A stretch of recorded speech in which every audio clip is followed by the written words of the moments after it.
एक उम्मीद सुनहरे ख्वाबों की जो आपने देख रखे हैं अपने बच्चों के लिए, सुनहरे कल की सूरत में। उस सुनहरे कल के लिए हम संवारते हैं आपके बच्चों का मुस्तकबिल। यूनिक ग्रुप ऑफ इंस्टीट्यूशन गुज़िश्ता 33 वर्षों से दिखा रहा है रास्तों को मंजिल, उम्मीद को रोशनी, इल्म से अमल की रवायत, बच्चों के रोशन मुस्तकबिल का ज़ामिन।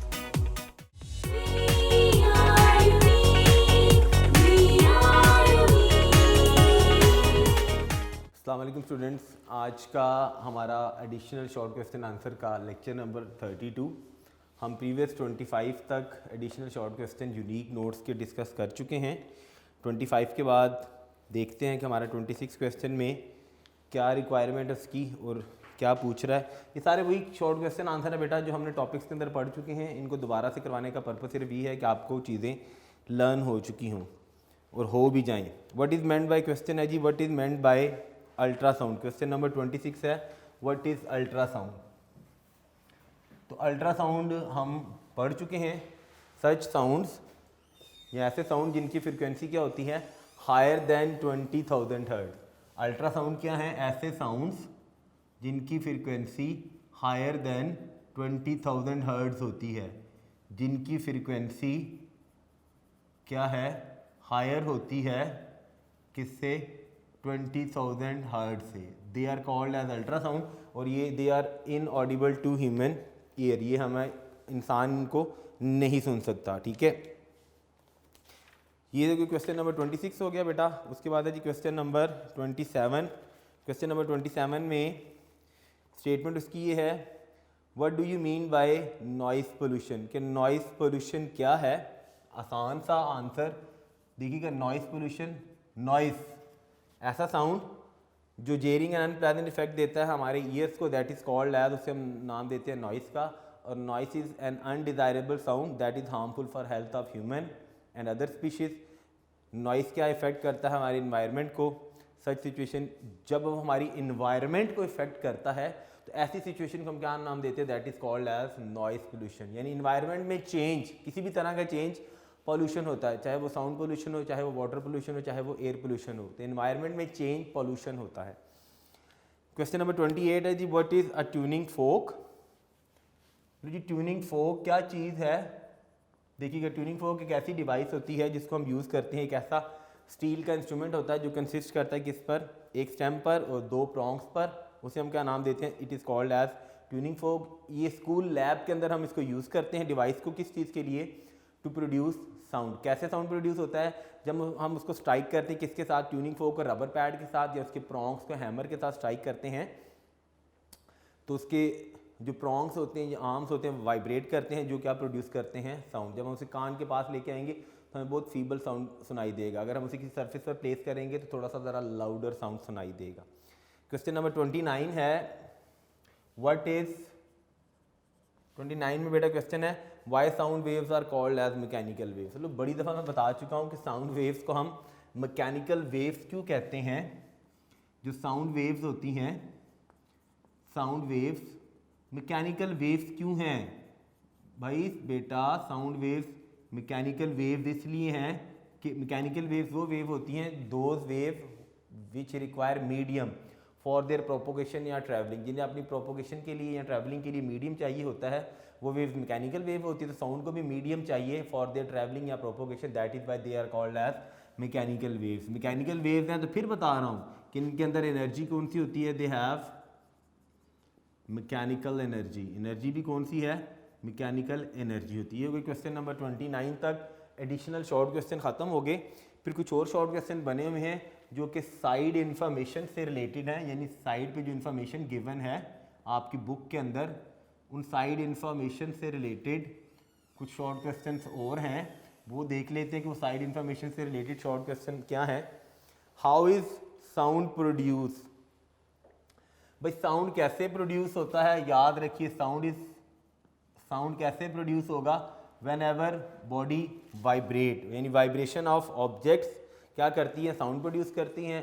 Sound is form of energy that travel in form of waves in all direction. और वेव कौन सी होती है, लॉन्गिट्यूडिनल वेव।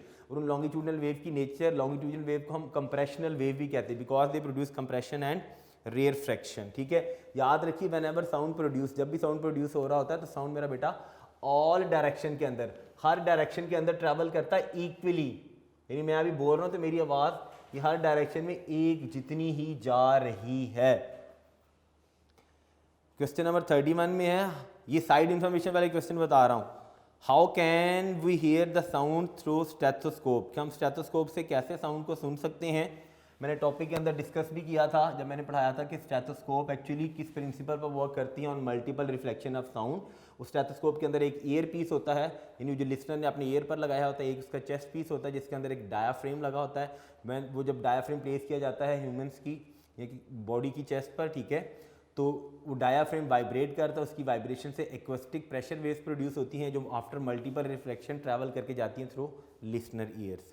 ये इन्फॉर्मेशन साइड में डॉक्टर्स यूज़, डेफिनेट बात है डॉक्टर से यूज़ करना स्टेथोस्कोप को किस चीज़ के लिए, हार्ट बीट को चेक करने के लिए, लंग्स की वाइब्रेशन को चेक करने के लिए। क्वेश्चन नंबर 32 है, बड़ा इंपॉर्टेंट क्वेश्चन है, पेपर में अक्सर औकात आ जाया करता है, साइड इंफॉर्मेशन में गिवन है। व्हाट इज साइलेंट विसल, क्या है साइलेंट विसल क्या है। यहाँ क्वेश्चन ऐसे भी आ सकता है साइड इंफॉर्मेशन में जो गिवन है, राइट इट्स फ्रीक्वेंसी लिमिट, उसकी फ्रीक्वेंसी लिमिट क्या है। या क्वेश्चन ऐसे भी आ सकता है, what is meant by soundless whistle, यानी साइलेंट का मतलब है खामोश जिसकी आवाज़ नहीं आ रही। ठीक है, तो कुछ लोग some people use silent whistle किस चीज़ के लिए यूज़ करते हैं, टू कॉल डॉग्स, क्योंकि उसकी फ्रीक्वेंसी लाई करती है बिटवीन कितना 20 हर्ट्ज से लेकर 25,000 हर्ट्ज। यानी साइलेंट विसल की फ्रीक्वेंसी कितनी होती है मेरा बेटा, 20 हर्ट्ज से लेकर 20,000 हर्ट्ज से लेकर 25,000 हर्ट्ज तक की। ह्यूमंस के लिए इनऑडिबल, क्योंकि हम साउंड जिसकी फ्रीक्वेंसी 20,000 हर्ट्ज से अबव वो सुन ही नहीं सकते। तो ये फ्रीक्वेंसी लाई करती है between frequency range of dogs. तो डॉग इस आवाज़ को क्या कर सकते हैं, सुन सकते हैं, जो ह्यूमंस के लिए क्या होती है, इनऑडिबल होती है। उस विसल को क्या नाम दिया जाता है, that is called as silent whistle. Question number 33 है, identify which part of these instruments vibrate to produce sound, कि इन इंस्ट्रूमेंट के कौन से पार्ट होते हैं जो वाइब्रेट करते हैं साउंड को प्रोड्यूस करने के लिए। तो डिफरेंट इंस्ट्रूमेंट्स उसमें बताए हुए हैं क्वेश्चन नंबर 33 के अंदर। पहला है इलेक्ट्रिक बेल। देखो बेल, स्कूल बेल जो आपके स्कूल में लगी होती है, अगर आप उसको क्लोजली ऑब्जर्व करें, जब बेल रिंग कर रही होती है तो उसके अंदर एक ड्रम होता है, उसके ऊपर एक हैमर होता है, वो हैमर कंटिन्यूसली वाइब्रेट करता है। पीछे उसका सारा प्रोसीजर क्या है वो आपको करने की कोई ज़रूरत नहीं है। उसमें एक हैमर लगा होता है, वो हैमर जब वो जो जिस चीज़ के ऊपर वो जो गोंग सा बना होता है ना, सर्कुलर फॉर्म के अंदर होता है, वो मैं शॉर्ट सा सिर्फ आपको बता रहा हूँ कि वो इलेक्ट्रिक बेल में कौन सा पार्ट वाइब्रेट करता है तो वो साउंड प्रोड्यूस करता है। तो ये इलेक्ट्रिक बेल के अंदर एक्चुअली जो हैमर लगा होता है ना, ठीक है, जब हम बेल का स्विच ऑन करते हैं तो हैमर एक्चुअली वाइब्रेट करता है। उसकी बैक पे क्या प्रोसीजर चल रहा था, एक इलेक्ट्रोमैग्नेट लगा होता है। ठीक है, इलेक्ट्रोमैग्नेट क्या होता है, जब इलेक्ट्रिसिटी किसी चीज़ में से भी पास करती है कॉइल में से तो इट बिकम्स मैग्नेट। वो जब वो हैमर को अपनी तरफ प्रोटेक्ट करेगा, ठीक है, तो वो इलेक्ट्रोमैग्नेट की पावर ऑटोमेटिकली डीमैग्नेटाइज हो जाता है, पावर खत्म हो जाती है, दोबारा वापस जाएगा। वापस जाते हो दोबारा वो जो गोंग सा लगा होता है, ठीक है, उसको स्ट्राइक करेगा हैमर। तो हैमर की स्ट्राइक करने से वो जो गोंग होता है वो वाइब्रेट करता है, जिससे क्या चीज़ प्रोड्यूस होती है, साउंड प्रोड्यूस होती है। दूसरी वाले ऑप्शन के अंदर उसने पूछा हुआ है जी लाउड स्पीकर है, तो लाउड स्पीकर के अंदर क्या चीज़ वाइब्रेट करती है जिससे क्या चीज़ प्रोड्यूस होती है, साउंड प्रोड्यूस होता है। तो सबसे पहली बात, most basic sound loud speaker के अंदर जो प्रोड्यूस होता है वो किस फॉर्म के अंदर होता है, इन sine wave, sinusoidal wave. Sine wave आपने चैप्टर नंबर 1 में पढ़ी थी ना, वेव्स बनती हैं, ठीक है। वो क्या करते हैं, इट वाइब्रेट्स द स्पीकर। देखिएगा जब साउंड जब कब प्रोड्यूस होना, जब कोई चीज़ वाइब्रेट करेगी। अगर आप स्पीकर को क्लोजली ऑब्जर्व करें तो उसके अंदर एक डायाफ्रेम लगा होता है, वो डायाफ्रेम वाइब्रेट करता है। आप आगे नेक्स्ट चैप्टर के अंदर पढ़ेंगे कि लाउड स्पीकर के अंदर वो जो डायाफ्रेम है वो वाइब्रेट कैसे करता है, ठीक है। तो उसकी बेसिकली डायाफ्रेम की वाइब्रेशन से साउंड प्रोड्यूस होता है, जो साउंड ट्रैवल करके जाता है, ठीक है, लिसनर के ईयर तक। तो लाउड स्पीकर से साउंड ऐसे, पियानो से कैसे साउंड प्रोड्यूस होता है, देखो पियानो, बेटा पियानो क्या है, piano has a string which are struck by small hammers. Piano जैसे हम पियानो का बटन प्रेस करते हैं तो उसके अंदर उसमें एक छोटा सा हैमर लगा, तो बटन प्रेस करने से वो हैमर उस स्ट्रिंग के ऊपर स्ट्राइक करता है, ठीक है, यानी जिसको हम कीज कहते हैं ना उसकी पियानो की, ठीक है। द स्ट्रिंग वाइब्रेट करता है, उसकी वाइब्रेट करने से वो क्या प्रोड्यूस करता है, it produces sound which is amplified by sound board, उसके साथ एक साउंड बोर्ड लगा होता है, वो उसी हल्के से साउंड को क्या कर देता है, एम्पलीफाइड। एम्पलीफाइड का मतलब है ऊंची आवाज़ आती है। वायलिन के अंदर साउंड कैसे प्रोड्यूस होता है, बड़ी सिंपल सी बात। देखिएगा वायलिन, अगर आपने वायलिन देखा हो तो वायलिन के अंदर स्ट्रिंग लगे होते हैं, ठीक है। स्ट्रिंग है तो स्ट्रिंग्स ने क्या करना है, वाइब्रेट करना है, ठीक है। स्ट्रिंग वाइब्रेट कैसे करेंगे, जब आप उसके ऊपर, उस वायलिन के ऊपर उसका एक छोटा सा जो रॉड होता है, जब आप उसको मूव करवाते हैं तो उसकी मूवमेंट से स्ट्रिंग क्या करते हैं, वाइब्रेट करते हैं। स्ट्रिंग वाइब्रेट करेंगे तो क्या क्रिएट करेंगे, क्या प्रोड्यूस करेंगे, साउंड प्रोड्यूस करेंगे। फ्लूट, बांसुरी जो होती है, देखो फ्लूट के अंदर बड़ी आसान सी बात है, फ्लूट के अंदर अब कोई चीज़ आपको ऐसी नज़र नहीं आएगी जो वाइब्रेट कर रही है। याद रखिए फ्लूट एक सिंपल पाइप है, ठीक है। उस पाइप के अंदर डिफरेंट एयर कॉलम्स बन जाते हैं, ठीक है। अब फ्लूट एक हॉलो पाइप, यानी जो अंदर से खाली होती है, जब हम उसके अंदर एयर को ब्लो करते हैं अपने माउथ के ज़रिए, ठीक है, तो एयर इनसाइड द पाइप वो क्या करती है, वाइब्रेट करना, वाइब्रेशन। एज अ रिजल्ट एक प्लेजेंट सी आवाज़ क्या होती है, प्रोड्यूस होती है, ठीक है। ये थे डिफरेंट इंस्ट्रूमेंट्स जिनसे क्या चीज़, साउंड कैसे प्रोड्यूस होता है। क्वेश्चन नंबर 34 के अंदर है, can sound wave travel on moon. भाई क्या साउंड वेव मून में ट्रैवल कर सकती हैं, बड़ा इंपॉर्टेंट क्वेश्चन है। साइड इन्फॉर्मेशन में गिवन है कि साउंड वेव्स मून पर ट्रैवल कर सकती हैं कि नहीं कर सकती। मून पर याद रखिए मेरा बेटा, मून पर हम साइंस पढ़ी हुई है कि कोई भी वहाँ पर एयर नहीं है, देयर इज़ नो एयर, इसका मतलब है मीडियम ही नहीं है जिसने वाइब्रेट करना है। तो चूँकि there is no air on moon and vacuum has no molecules, vacuum के अंदर मॉलिक्यूल्स ही नहीं होते जो क्या करें, वाइब्रेट कर सकें। तो इसका मतलब है मून पर डज नॉट हैव वेरी, यानी मून पर कभी भी साउंड प्रोड्यूस नहीं हो सकता। आगे और थोड़ी सी इंफॉर्मेशन में लिख दीजिएगा कि the density of moon is about 1 billion times less than earth, so in terms of conducting sound wave it is pretty poor, यानी वहाँ पर साउंड वेव्स कंडक्ट नहीं हो सकती। क्वेश्चन नंबर 35 में क्वेश्चन है जी, how can the singers shatter the glass by sound wave. याद करें वो जो रेजोनेंस का टॉपिक मैंने जहाँ पढ़ाया था, यहाँ पे इंफॉर्मेशन थी कि थिन वॉल्ड ग्लास जो होता है, गोबलेट्स कैन वाइब्रेट, वो वाइब्रेट कर सकता है। किस फिनोमिनन की बेस पर, this is due to phenomenon of sound known as, क्या नाम देते हैं हम उसको, रेजोनेंस का।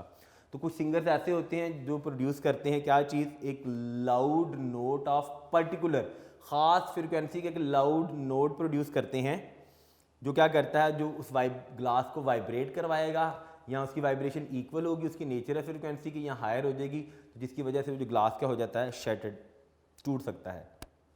क्वेश्चन नंबर 36 में है, why is the voice of women more shrill than that of man. वही पुरानी बात कि वॉइस ऑफ वुमेन श्रिल की होती है मैन की निस्बत। आसान सी बात बेटा, वुमेन है और मैन दोनों में वुमेन की वॉइस श्रिल होती है, मैन की वॉइस क्या होती है, ग्रेव। किस बेस पर, कि वुमेन की वॉइस की फ्रीक्वेंसी क्या होती है, हाई होती है, मैन है तो उसकी वॉइस की फ्रीक्वेंसी क्या होती है मेरा बेटा, लो होती है। अगर फ्रीक्वेंसी हाई होगी तो इसका मतलब है पिच भी क्या होगी, हाई होगी। अगर फ्रीक्वेंसी लो है तो इसका मतलब है पिच भी क्या होगी, लो होगी। पिच क्या था, such characteristics of sound by which we distinguish between a grave and shrill sound. Pitch depend करता है किस चीज़ पर, फ्रीक्वेंसी पर। क्वेश्चन नंबर 37 है, which property of sound wave determine it's loudness या पिच। तो लाउडनेस कौन सी प्रॉपर्टी वेव की डिटरमिन करती है। क्वेश्चन नंबर 37 में बेटा वही पुरानी बातें, लाउडनेस मेरा बेटा कौन सी प्रॉपर्टी डिटरमिन करती है, एम्पलीट्यूड। और पिच कौन सी प्रॉपर्टी डिटरमिन कर रही होती है, फ्रीक्वेंसी की। हम पढ़ चुके हैं टॉपिक के अंदर भी, और साइड इंफॉर्मेशन भी गिवन थी। अच्छा जी, क्वेश्चन नंबर 38 है, on what factor does the frequency of tuning folk depend upon. कि जो ट्यूनिंग फोक है, ठीक है, उसकी फ्रीक्वेंसी किस चीज़ पर डिपेंड करती है। फिर से बड़ा इंपॉर्टेंट क्वेश्चन है। क्वेश्चन नंबर 38 में वो पूछ रहा है कि ट्यूनिंग फोक की फ्रीक्वेंसी किस चीज़ पर डिपेंड करती है। ये है ट्यूनिंग फोक, ठीक है जी, यू शेप का होता है, बार बार बता चुका हूँ। ये मेरा बेटा शाबाश, this is called as stem of tuning fork. ये ट्यूनिंग फोक के आर्म्स होते हैं, या हम इन्हें क्या नाम देते, they are called as prongs. तो इस ट्यूनिंग फोक की फ्रीक्वेंसी किस चीज़ पर डिपेंड करती है, फ्रीक्वेंसी किस चीज़ पर डिपेंड करती है, मैथ पर। किसके मैथ पर? मैथ ऑफ आर्म्स पर, या जिन्हें हम क्या नाम देते हैं, प्रॉन्ग्स का नाम देते हैं। कैसे डिपेंड करती है? अगर मैथ मोर है, ज़्यादा मैथ है, उसका मतलब क्या हुआ? एफ है फ्रीक्वेंसी, फ्रीक्वेंसी क्या होगी? लो। ऑपोजिट क्या, वाइस वर्सा क्या है? इफ मैथ इज लेस तो फ्रीक्वेंसी क्या होगी? हाई होगी। ठीक है जी, ये हो गया 38 क्वेश्चन। 39 क्वेश्चन में है विच sound is loudest animal sound ever recorded. सबसे ऊंची आवाज़ जो आज तक रिकॉर्ड की गई है वो किस एनिमल की थी? ब्लू व्हेल की। कितनी है वो? 180 dB। Rumble is the loudest animal sound ever recorded. Whales क्या करती हैं? वेल्स ऐसा साउंड प्रोड्यूस करती हैं जो बहुत ऊंची आवाज़ का होता है, उसकी रंबलिंग की वजह से they can easily communicate through a long distance, यानी उनकी कम्युनिकेशन बहुत हाईली कम्युनिकेट करती हैं। ठीक है, द रीज़न इज दैट के साउंड जो है वो ट्रैवल करता है more faster in liquid as compare with किसमें? एयर में। क्वेश्चन नंबर 40 है जी how do elephants detect the low frequency sound waves. देखिए क्या पहली बात है, जो एलिफेंट्स हैं वो कम्युनिकेट करते हैं, ये भी पेपर में शॉर्ट क्वेश्चन में आ जाता था, किस तरह कम्युनिकेट करते हैं? लो फ्रिक्वेंसी साउंड वेव से।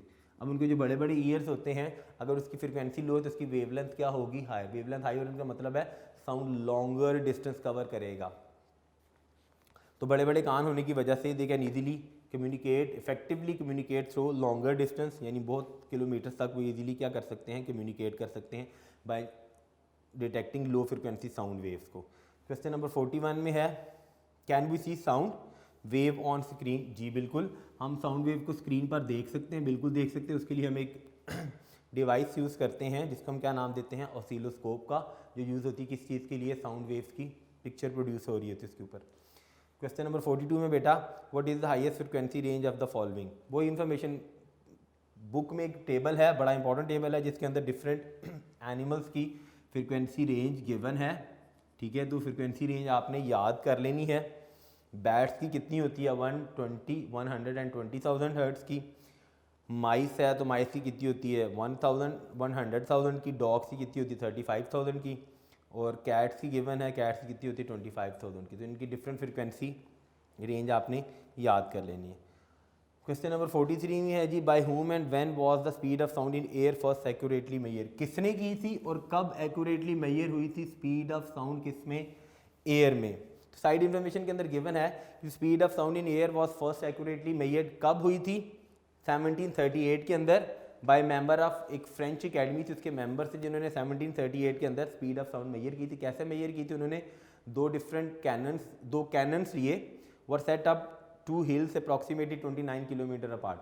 दो कैनन्स, ठीक है, जिनके दरमियान 29 किलोमीटर का डिस्टेंस था, दो हिल्स पर उन्होंने रखे। ठीक है, वहाँ से जब उनको फायर किया गया तो क्या किया? By measuring the time interval between the flash of cannon. देखिए कि जब कैनन फायर होता है उसमें से एक फ्लैश निकलता है। टाइम इंटरवल किस चीज़ का? By measuring the time interval between the flash of cannon and the bomb the speed of sound was. Bomb को मतलब है साउंड की आवाज़, बूम की जो साउंड की आवाज़ आई थी, बूम जो आवाज़ प्रोड्यूस हुई थी। Two cannons were fired alternatively to minimise error. दोबारा फिर ये एक्सपेरिमेंट किया गया ताकि कोई भी एरर है उसको क्या किया जा सके? मिनिमाइज किया जा सके। ठीक है, तो उस वक्त उन्होंने स्पीड ऑफ साउंड जो कैलकुलेट की थी वो कितनी थी first time? That was 336 metre पर सेकेंड। किस टेम्परेचर पर? एट 0 सेल्सियस पर। याद रखिए कि टेम्परेचर इंक्रीज करने से स्पीड ऑफ साउंड चेंज हो जाती है। Question number 44 which property displace by the sound when it interacts with materials and boundaries. देखो साउंड 4 प्रॉपर्टीज़ को डिस्प्ले करता है। कौन सी 4 प्रॉपर्टीज़ हैं? वो 4 प्रॉपर्टीज़ कौन सी हैं? साउंड की रिफ्लेक्शन भी होती है, शाबाश मेरा बेटा, साउंड की रिफ्रैक्शन भी होती है, साउंड की डायफ्रैक्शन भी होएगी, और शाबाश मेरा बेटा साउंड की एब्जॉर्प्शन भी होती है। एब्जॉर्ब भी हो जाता है, मटेरियल साउंड को एब्जॉर्ब कर लेते हैं। सॉफ्ट एंड पोरस मटेरियल जो होते हैं वो साउंड को एब्जॉर्ब कर लेते हैं। क्वेश्चन नंबर 45 में है जी 45 साइड इंफॉर्मेशन के क्वेश्चन हम कर रहे हैं। उसमें है जी can bats and dolphins travel without vision, explain how.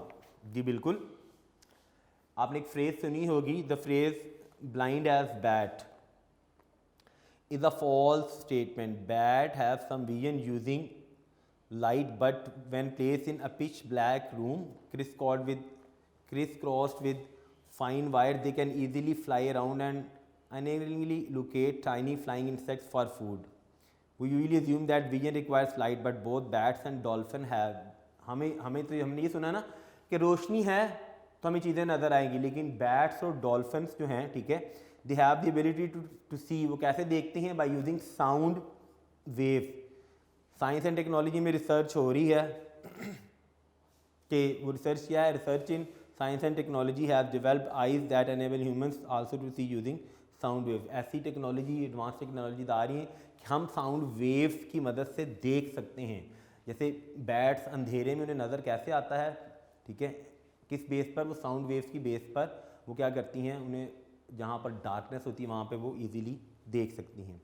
Question number 46 में है जी, what would happen to the loudness of sound with increase in frequency. बड़ा आसान सा सवाल कि लाउडनेस ऑफ साउंड को क्या इफेक्ट होता है बाय इंक्रीज इन फ्रीक्वेंसी. लो जी, लाउडनेस, पहली बात मेरा बेटा हमने बार बार पढ़ चुके हैं कि लाउडनेस जो है वो किस चीज़ पर डिपेंड करता है?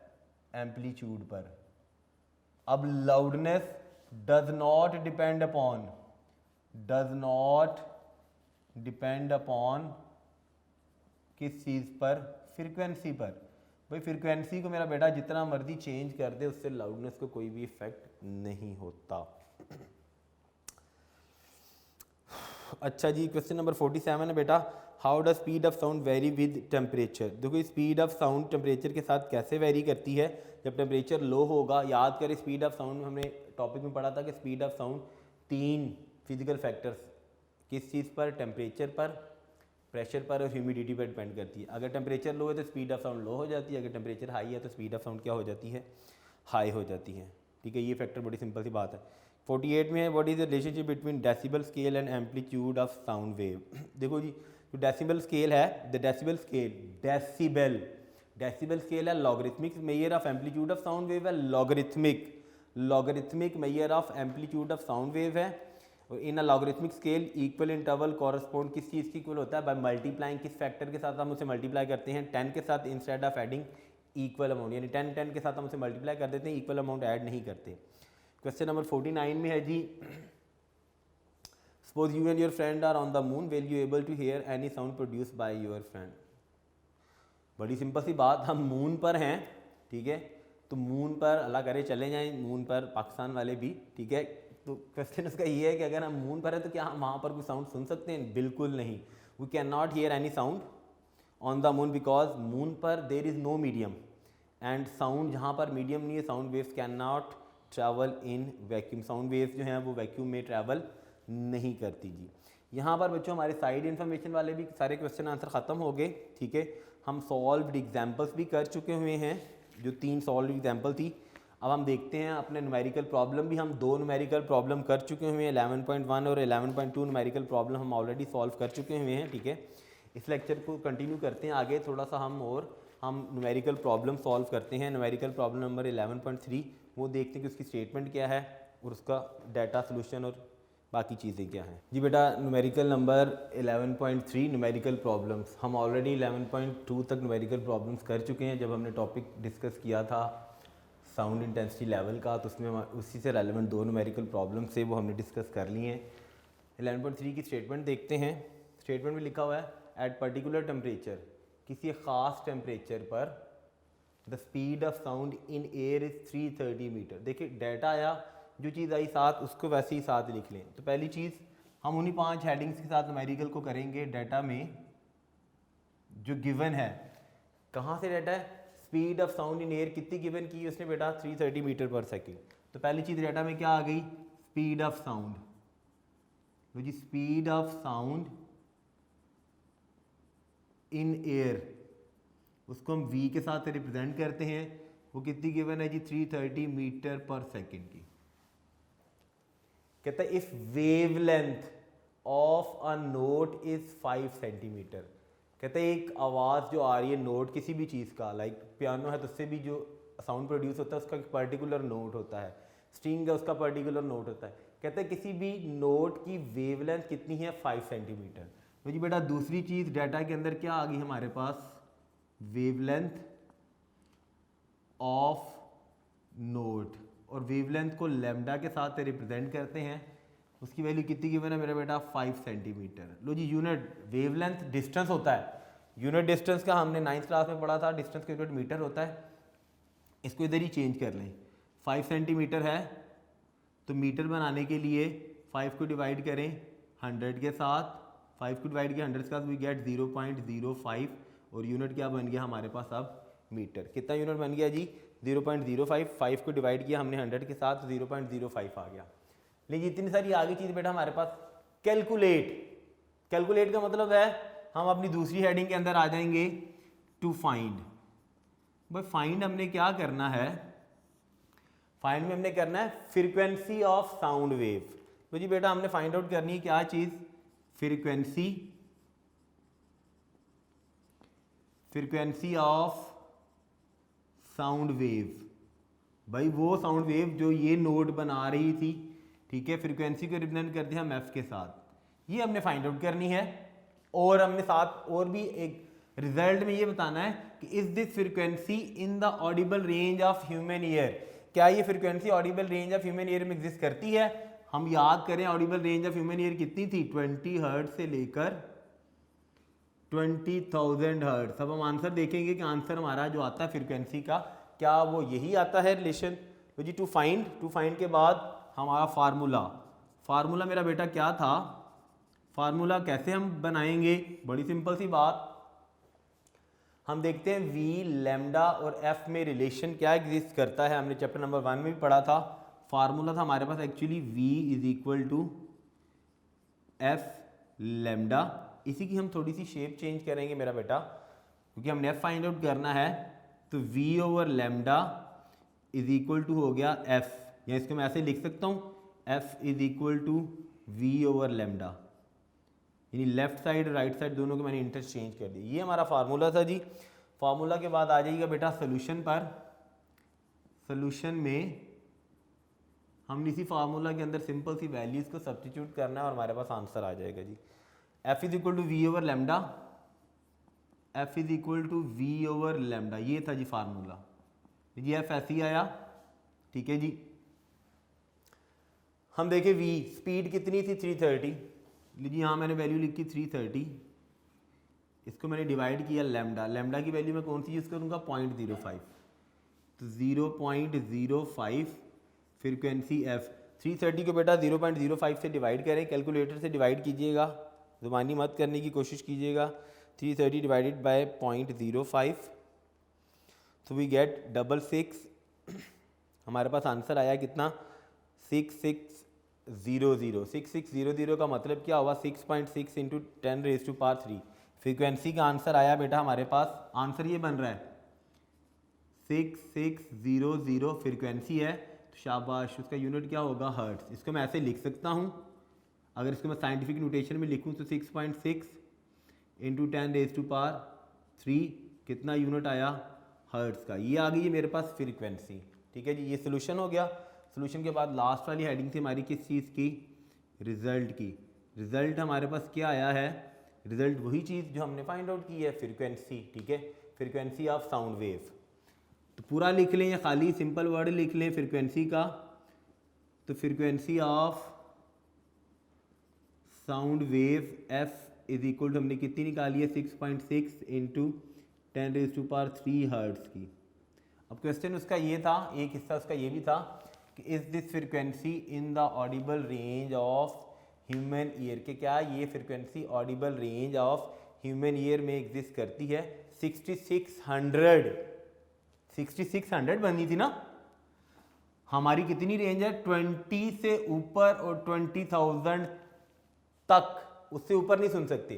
तो ये 6600 हमारी ह्यूमन ईयर की ऑडिबल फ्रीक्वेंसी रेंज में एग्जिस्ट करती है। तो हाँ, आपने रिजल्ट के साथ ही लिख देना है कि यस दिस फ्रीक्वेंसी क्या है, उसने पूछा है क्या ये frequency Audible, yes this frequency lies in किसमें, ह्यूमन की ऑडिबल फ्रीक्वेंसी रेंज में, ऑडिबल फ्रीक्वेंसी रेंज में एग्जिस्ट करती है। लो जी बेटा, ये हो गया हमारा न्यूमेरिकल नंबर 11.3 सॉल्व हो गया। 11.4 देख लेते हैं। बड़ा आसान सा न्यूमेरिकल प्रॉब्लम है, पेपर में अक्सर आ जाया करता है, थोड़ा सा टेक्निकल है। स्टेटमेंट में कहता है जी a doctor counts 72 heart beats. Heart beat कैसे काउंट होती है? देखिए, डॉक्टर जब स्टेथोस्कोप रखता है तो उससे वो हार्ट बीट को क्या करता है? काउंट करता है। ठीक होगी बात जी? काउंट करेगा, गिनेगा कितनी है, 70 है, 80 है, 90 है, कितनी उसने काउंट की? 72। इसका मतलब है हार्ट बीट कितनी देर में वो काउंट कर रहा होता है, ये उसका टाइम होता है। ठीक है, तो जो वो चीज काउंट कर रहा है, वाइब्रेशन हो रही है ना, हार्ट की वाइब्रेशन हो रही है। अगर हार्ट की वाइब्रेशन हो रही है तो इसका मतलब है कि नंबर ऑफ हार्ट बीट्स उसने काउंट की। डेटा में पहली चीज क्या आ जाएगी जी? डेटा में पहली चीज बेटा क्या उसने काउंट की है? Heart beat. कितनी की है? 72। तो इसका मतलब है ये क्या चीज है डेटा की? Number of heart beats.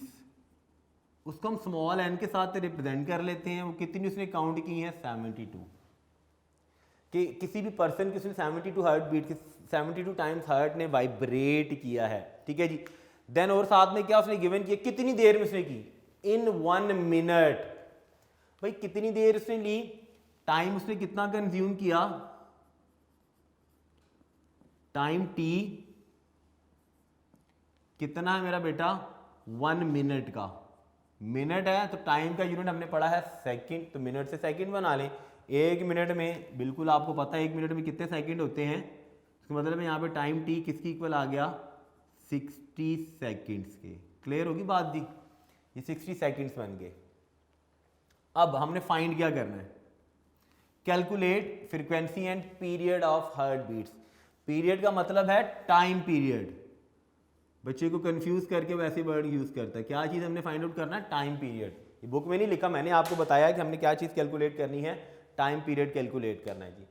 लो जी बेटा, टाइम पीरियड के लिए हम देखते हैं कि फ्रीक्वेंसी के लिए, टाइम पीरियड के लिए फार्मूला क्या है। तो सबसे पहली चीज डाटा के बाद मेरा बेटा क्या आएगा हमारे पास? हेडिंग टू फाइंड की। टू फाइंड में देखिएगा हमने 2 चीजें निकालनी है। फ्रीक्वेंसी ऑफ हार्ट बीट निकालनी है, frequency of heart beats small F, और क्या निकालना है? टाइम पीरियड या पीरियड एक ही चीज है, तो पूरा लिख देते ताकि आपको याद रहे। Time period of heart beats. Time period को कैपिटल टी से, टाइम पीरियड, टाइम नहीं, टाइम पीरियड। लो ये टू फाइंड हो गया। टू फाइंड के बाद फार्मूला हमारा मेरा बेटा,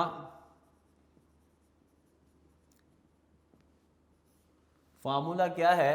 फ्रीक्वेंसी का और टाइम पीरियड का। लो जी, हमने चैप्टर नंबर 1 में पढ़ा था कि फ्रीक्वेंसी किसकी इक्वल होती है? Number of vibration. हार्ट की वाइब्रेशन हो रही थी, फिर हम यहाँ पे क्या लिखेंगे? Number of heart beats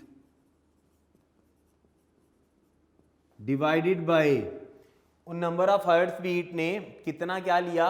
time taken. भाई कितनी देर ली, ये उसकी फ्रीक्वेंसी बन जाएगी। Time taken. फ्रीक्वेंसी को एफ के साथ रिप्रेजेंट करते हैं, नंबर ऑफ बीट्स को हमने एन के साथ रिप्रेजेंट किया था, टाइम टेकन को हमने टी के साथ किया। एक फार्मूला तो हमने ये यूज करना है। दूसरा फार्मूला टाइम पीरियड या खाली पीरियड। टाइम पीरियड हमने चैप्टर नंबर 1 में पढ़ा था कि टाइम पीरियड फ्रीक्वेंसी का रेसिप्रोकल क्या होता है? Time period. ये फार्मूला बन गया। सॉल्यूशन में आ जाते हैं बेटा। सॉल्यूशन में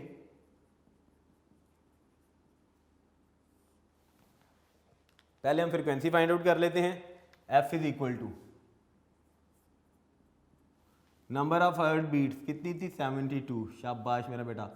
72 को डिवाइड करूंगा मैं किसके साथ? कितना उसने टाइम लिया? 60 सेकेंड्स का, तो उसको 60 से डिवाइड किया। फ्रीक्वेंसी इज इक्वल टू 72 को 60 से डिवाइड करें, कैलकुलेटर से डिवाइड कीजिएगा। 72 डिवाइडेड बाय 60, तो आंसर बना मेरा बेटा कितना? 1.2। फ्रीक्वेंसी कितनी आ गई? 1.2। शाबाश, यूनिट उसका क्या था, हर्ट्ज था। एक चीज़ सॉल्व होगी हमारा एक पार्ट। दूसरा हमने निकालना है टाइम पीरियड। तो टाइम पीरियड का formula T is equal to reciprocal of frequency. Reciprocal of frequency is called as time period. Values लगाइए, T is equal to 1/f कितना निकालना है हमने, 1.2। तो T इज इक्वल टू 1 को डिवाइड करें 1.2 के साथ, जी कर लेते हैं 1 डिवाइडेड बाय, तो आंसर बन गया बेटा कितना, 0.833। फ्रीक्वेंसी टाइम पीरियड कितना आ गया, 0.833। आगे 3 चलता जा रहा है, यूनिट क्या है, सेकंड। ये आ गया जी टाइम पीरियड। ये सोल्यूशन हो गया। सोल्यूशन के बाद मेरा बेटा लास्ट पे रिजल्ट वही चीज़ होती है जो आपने फाइंड आउट करनी होती है। फ्रीक्वेंसी निकाली हमने, एफ इज इक्वल टू कितना फाइंड आउट किया है, 1.2 हर्ट्ज। एक ये रिजल्ट था जी हमारा। दूसरा रिजल्ट में हमने क्या निकाला है मेरा बेटा, टाइम पीरियड फाइंड आउट किया है। तो time period T is equal to 0.833 और यूनिट क्या है उसका, सेकंड। क्लियर होगी बात जी। यहाँ पे बेटा हमारे ये दोनों न्यूमेरिकल प्रॉब्लम 11.3 और 11.4 बिल्कुल ख़त्म हो गए, ठीक है। यहाँ पर आज का लेक्चर हम ख़त्म करते हैं, ठीक है। नेक्स्ट लेक्चर में हम इंशाल्लाह इसके बाद वाले जितने भी न्यूमेरिकल प्रॉब्लम्स रहेंगे, ठीक है, उनको डिस्कस करेंगे। जाते हुए फिर वो एक छोटी सी बात का कुछ हिस्सा आज बयान करूँगा, ठीक है, और उसका कुछ हिस्सा जो हमारे आइंदा अगला लेक्चर होगा, ठीक है, उसमें मैं बयान करूँगा। देखिएगा, इतनी इन्फॉर्मेशन तो आप सबके पास होगी कि अरबी ज़ुबान के अंदर और उर्दू ज़ुबान के अंदर वो जो हरूफ होते हैं, अलिफ बा ता सा जीम हा सा, ठीक है, ये मुख्तलिफ़ हरूफ अरबी ज़ुबान के अंदर उर्दू ज़ुबान के अंदर हैं, ठीक है।